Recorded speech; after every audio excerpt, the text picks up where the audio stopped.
दिल्ली का पुराना किताब मेला सुबह की धूप में चमक रहा था। हजारों किताबों की महक हवा में खुली हुई थी। 25 साल की आराध्या एक स्टॉल के सामने खड़ी अपनी नई बच्चों की किताब की कॉपी पकड़े मुस्कुरा रही थी। वो एक स्वतंत्र लेखिका थी जो कल्पनाओं को कागज पर उतारने में विश्वास रखती थी। ये कहानी पढ़कर लगा जैसे किसी ने मेरे बचपन को छू लिया हो। एक शांत लेकिन गहरी आवाज आई। आराध्या ने मुड़कर देखा। सामने 29 साल का वेदांत खड़ा था, लंबा, आंखों में गहराई लिए, पेशे से आर्किटेक्ट लेकिन पुरानी गुफाओं और विरासत स्थलों का शौकीन फोटोग्राफर। उसके हाथ में आराध्या की किताब थी। धन्यवाद, आराध्या ने शर्माते हुए कहा। आपको कैसी लगी? वेदांत ने मुस्कुराते हुए जवाब दिया। बहुत जीवंत, जैसे पन्नों से बाहर निकलकर दिल तक पहुंच जाए। मेरा नाम वेदांत है। आराध्या ने हाथ बढ़ाया। आराध्या, जब उनकी उंगलियां मिलीं तो एक हल्की सी लहर दोनों के अंदर दौड़ गई। स्पर्श नरम था लेकिन उसमें एक अनजानी परिचितता थी। वेदांत ने तुरंत हाथ छोड़ दिया और कहा, अगर आप सहज हों तो थोड़ी देर साथ घूमें। मैं कुछ विरासत वाली किताबें ढूंढ रहा हूं। आराध्या ने सोचा और सहमति में सिर हिलाया। हाँ, क्यों नहीं। दोनों मेले में घूमते रहे। बातें शुरू हुईं, किताबों से, सपनों से, छोटी छोटी खुशियों से। कोई जल्दबाजी नहीं, सिर्फ सहज बातचीत। अध्याय 2, साझा रुचि और पहली यात्रा। मेले के बाद वेदांत ने आराध्या को अपनी फोटो किताब दिखाई। उसमें पुरानी गुफाओं और पहाड़ी कंदराओं की तस्वीरें थीं। मैं इन गुफाओं में जाता हूँ, वेदांत ने कहा। वहां समय रुक जाता है, हर दीवार कहानी कहती है। आराध्या की आंखें चमक उठी। मैं भी ऐसी जगहों पर जाना चाहती हूँ जहां कल्पना और हकीकत मिलती हो। दोनों ने तय किया कि अगले हफ्ते वे एक ग्रुप हेरिटेज ट्रिप पर जाएंगे। राजस्थान के पास एक प्राचीन गुफा सिस्टम की यात्रा। ग्रुप में और भी लोग थे, इसलिए दोनों को सुरक्षा का एहसास था। ट्रिप के पहले दिन बस में बैठते हुए वेदांत ने आराध्या को विंडो सीट दी। आराम से बैठो, अगर कुछ चाहिए तो बताना। आराध्या मुस्कुराई। तुम्हारा ध्यान रखना मुझे अच्छा लगता है। अध्याय 3, गुफा की ओर और नजरों का मिलना। गुफाओं तक पहुंचने का रास्ता पत्थरों और हरे भरे पहाड़ों से भरा था। सूरज की रोशनी चट्टानों पर खेल रही थी। आराध्या थोड़ी थक गई तो वेदांत ने पानी की बोतल बढ़ाई। आराम से, उसने कहा, जल्दबाजी नहीं करनी। जब वे गुफा के मुहाने पर पहुंचे तो अंदर से ठंडी हवा आई। वेदांत ने टॉर्च जलाई और आराध्या से पूछा, अंदर चलोगी? अगर डर लगे तो बाहर इंतजार कर सकते हैं। आराध्या ने उसकी आंखों में देखा। तुम्हारे साथ चलूंगी। अंदर अंधेरा था लेकिन वेदांत की टॉर्च की रोशनी में प्राचीन चित्र दिख रहे थे। दोनों एक संकरी जगह पर रुके। वेदांत ने आराध्या का हाथ थाम लिया ताकि वो फिसले नहीं। हाथ ठीक है? उसने धीरे से पूछा।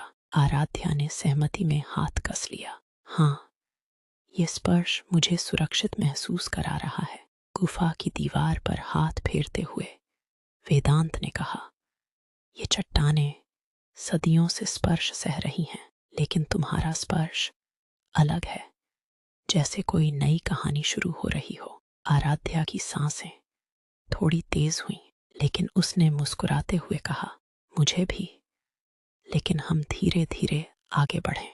वेदांत तुरंत सम्मान से पीछे हट गया।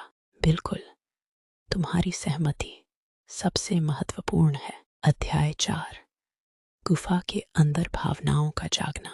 गुफा के एक बड़े कक्ष में वे दोनों थोड़ी देर बैठ गए। बाहर ग्रुप के लोग थे लेकिन यहाँ सन्नाटा था। वेदांत ने अपनी डायरी निकाली जिसमें उसने गुफा की तस्वीरों के साथ कुछ कविताएं लिखी थीं। आराध्या ने पढ़कर कहा, तुम्हारी लिखी ये पंक्तियां मेरी कहानियों से मिलती हैं। वेदांत ने धीरे से आराध्या के हाथ पर अपनी उंगलियां रखी।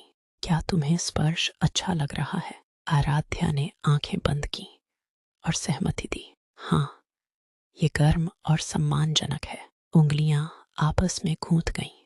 गुफा की ठंडक में उनका स्पर्श एक दूसरे को गर्माहट दे रहा था। कोई दबाव नहीं, सिर्फ म्यूचुअल लॉन्गिंग। वेदांत ने आराध्या के बालों में हल्का सा स्पर्श किया और कहा, तुम्हारे पास बैठकर लगता है जैसे सारी गुफाएं भी रोशनी से भर गई हों। आराध्या ने उसके कंधे पर सिर टिका दिया। तुम मुझे अपनी कहानी का हिस्सा बना रहे हो। वेदांत। ट्रिप के दौरान शाम को कैंप फायर के पास दोनों अलग से बैठे। सितारे चमक रहे थे। वेदांत ने आराध्या को एक छोटा सा पत्थर दिया जो गुफा से लिया था। ये याद रखने के लिए, उसने कहा, जब भी छुओ हमारे इस पल को याद करना। आराध्या ने पत्थर को थामा और वेदांत के गाल पर हल्का सा स्पर्श किया। धन्यवाद, तुम्हारा स्पर्श मुझे नई ताकत देता है। वे घंटों बातें करते रहे, अपने डर, सपने, टूटे रिश्तों और नई शुरुआत के बारे में। वेदांत ने साफ कहा, मैं कभी भी तुम्हारी सीमाओं का सम्मान करूंगा। आराध्या ने जवाब दिया, और मैं तुम्हारा। हम साथ में आगे बढ़ेंगे जब दोनों तैयार हों। अध्याय 6। दिल्ली में मुलाकातें। ट्रिप के बाद दिल्ली लौटकर दोनों अक्सर मिलने लगे। कभी आर्ट गैलरी में, कभी शांत पार्क में। एक शाम पार्क में वेदांत ने आराध्या को गले लगाने की अनुमति मांगी। आराध्या ने हामी भरी। वेदांत की बाहों में आकर उसे लगा जैसे गुफा की ठंडक और दिल्ली की गर्माहट दोनों मिल गई हों। स्पर्श गहरा था, लेकिन पूरी तरह सहमति पर आधारित। मैं तुम्हें प्यार करने लगा हूं, आराध्या। वेदांत फुसफुसाया। आराध्या ने उसे और कसकर गले लगाया। मैं भी, लेकिन हम इसे धीरे से जिएंगे। अध्याय 7। दूसरी यात्रा। गुफा की वापसी। कुछ महीनों बाद दोनों फिर उसी गुफा क्षेत्र गए।